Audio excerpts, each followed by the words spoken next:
This old guitar taught me to sing a love song, showed me how to laugh and how to cry. Let's go ahead and tie the rope on.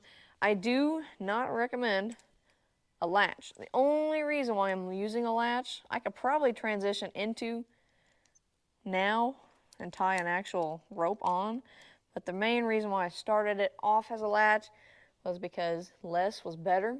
I don't need all this flopping around while I'm trying to put this on and making him more nervous than he really is. So this, I can work with just the halter, bring the rope over, get him comfortable with the rope, latch it, and be done.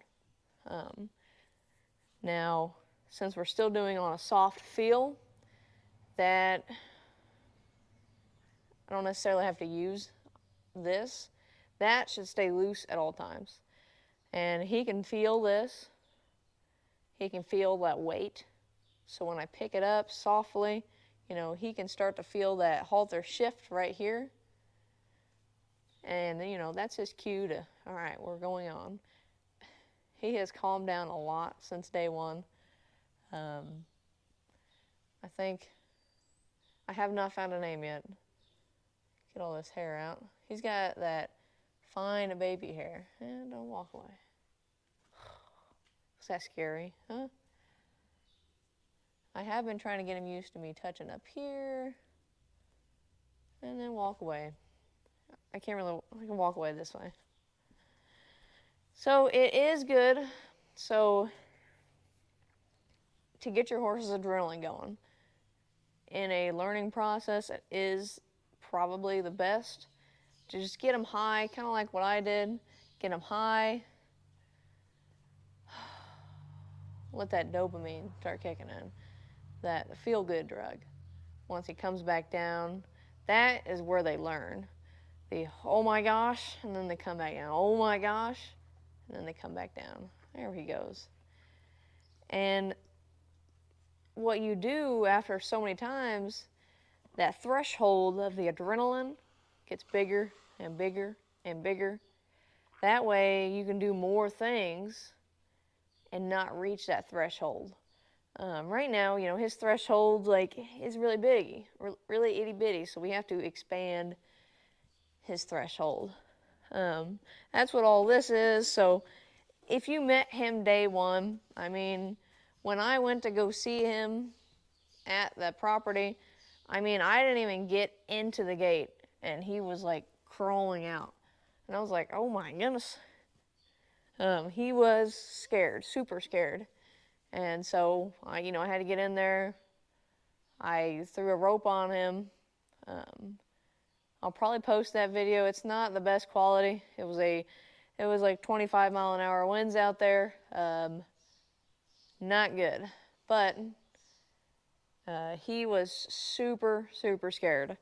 And that's okay. He is a baby. And, he first human. So this is all new to him. So I can really help him on his learning process from scratch. That's kind of about what we've done today. We'll probably do some leading here in a second. We have been doing a little bit of that. He has been pretty good at it. Now, in the very, very beginning, not so much, but we will go over that in the next section. Stay tuned. Hopefully this weekend we will turn him out. I will try and get some videos of that because I guarantee you he is going to be super excited. He's probably going to be pretty nervous because this is where he's comfortable at. He's been in here for the past 2 weeks. But he is ready. He has been more comfortable coming up to me. And in a larger pasture, I can just start doing a lot of leading. Leading is very, very beginning steps to everything else we do. I'll introduce obstacles and direction later. What he does in the very beginning, totally acceptable as long as he follows me. As long as it doesn't kick, bite, that's that kind of thing. That's the kind of behavior that you want to put a stop to pretty quick. But as long as he is leading, following me, whatever else he does, let's say he is riding my butt, it's okay in the very beginning, because I'm just trying to get him to understand to follow the feel, and that's me with the rope. Later, I'll ask for, hey, give me some space, man.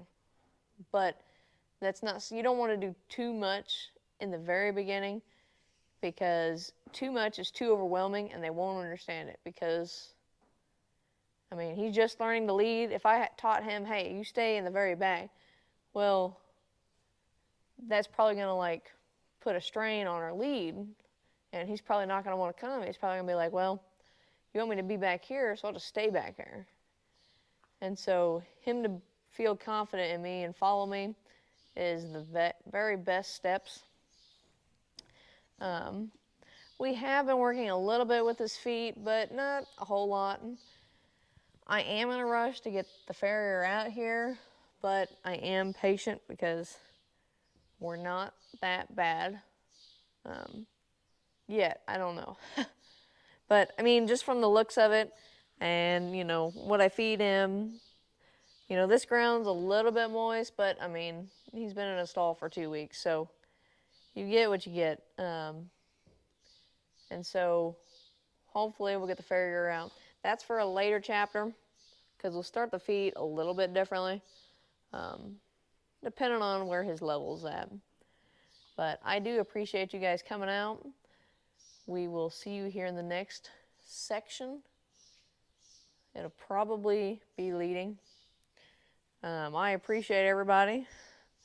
Talk to you soon. It helped me make it through some lonely nights. Oh, what a friend to have on a cold